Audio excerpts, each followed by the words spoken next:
What up? It's your boy Akie checking in here with another video. So in this video, man, I want you guys to definitely 100% not make the mistake that I made with this contractor. I had somebody that was supposed to be doing some siding for me. I know I told you guys last week that I'd be completely done with that house by Friday, and turns out it was completely raining the whole week and I could not get that done.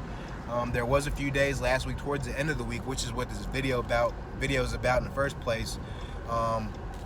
And that is the reason why we couldn't get it done is because of the rain, and on top of that, a just incompetent or just straight up just grimy contractor, man. So right now I have a contractor on the job that is getting the job done nonetheless at this point, but you know, I called him several times this weekend. I hit him up with texts, hit him up with calls. You know, today's Tuesday. If he was not on the job today when I pulled up on a job site, then he 100% was not going to, you know, be doing that job for me.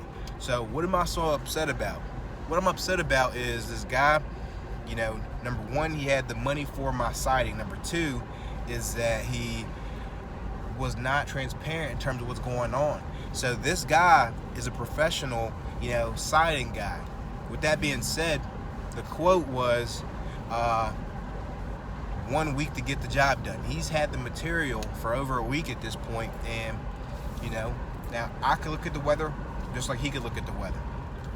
But that being said, when you give somebody a quote of 1 week and then on top of that not answering the phone, yo, if he was not on a job site today, bro, I was gonna lay it into him, just let him know, you know, you're off the job, and now you're responsible for $1,300, you know, that you gotta pay back to me. So that's pretty much where I was going with all that. You know what I'm saying? If he couldn't return the materials, I was gonna tell him just leave the materials inside the house and you're done.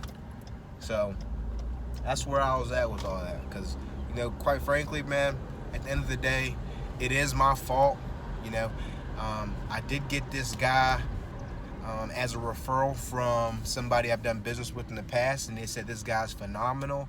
And granted, I gave him the benefit of the doubt, but when it comes to your money, a timeline, and on top of that, the uncertainty in the market, you don't want to be playing around with just too many moving parts and, you know, not being clear and doing what you say you're going to do, or at least explaining yourself when I call you or text you. So yeah, man, do not make that mistake, man. Do not make that mistake. Do not let these guys just, you know, roll over on you and do whatever they want to do and do it at the time that they want to get it done in.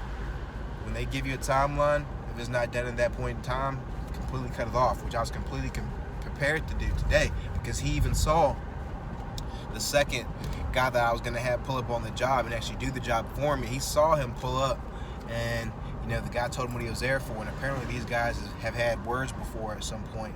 So yeah, man, I was completely ready to replace him. I was going to say, you know, leave the siding and do it, and just you're responsible for that you're responsible for that deposit, and for the other part where he, you know, wasn't being clear about what's going on, I was just gonna, if anybody ever asked me for siding and they talk about this guy, I was gonna you know, just fuck up the dude's name. I would just say, hey man, I use this guy. Unfortunately, I wouldn't be able to recommend this guy, because I'm not like that. You know, I believe what comes around goes around and stuff like that. And I wasn't gonna, you know, screw this guy's name up like that. But yeah, man, really short video, kind of a rant. I'm hot, just leaving the job site right now, and yeah, man, I laid it into him. I asked him straight up, hey, you know, is that how you do business with new people? Do you not, you know, be clear in communication? Do you not, you know, give them a realistic timeline? Do you not look at the weather, you know, when you're doing quotes and stuff like that? And he said, you know, he did apologize. I'll give him the benefit of the doubt. He did apologize, and he said if I can get, you know, 5 good days. I looked at the weather, and then honestly, today it's very, very cloudy. It looks like it wants to pour out and rain. I don't know if you guys can see that at all, but it looks like it wants to rain. And honestly, it's gonna supposed to be raining a lot this week, and there is gonna be a few spots during these days where he can get some work done, and that's exactly what I expect him to do. Because honestly, I wanted to begin showing his property as soon as yesterday, but at this point in time, obviously I'm not able to. But it's all good. Things are getting done in due time.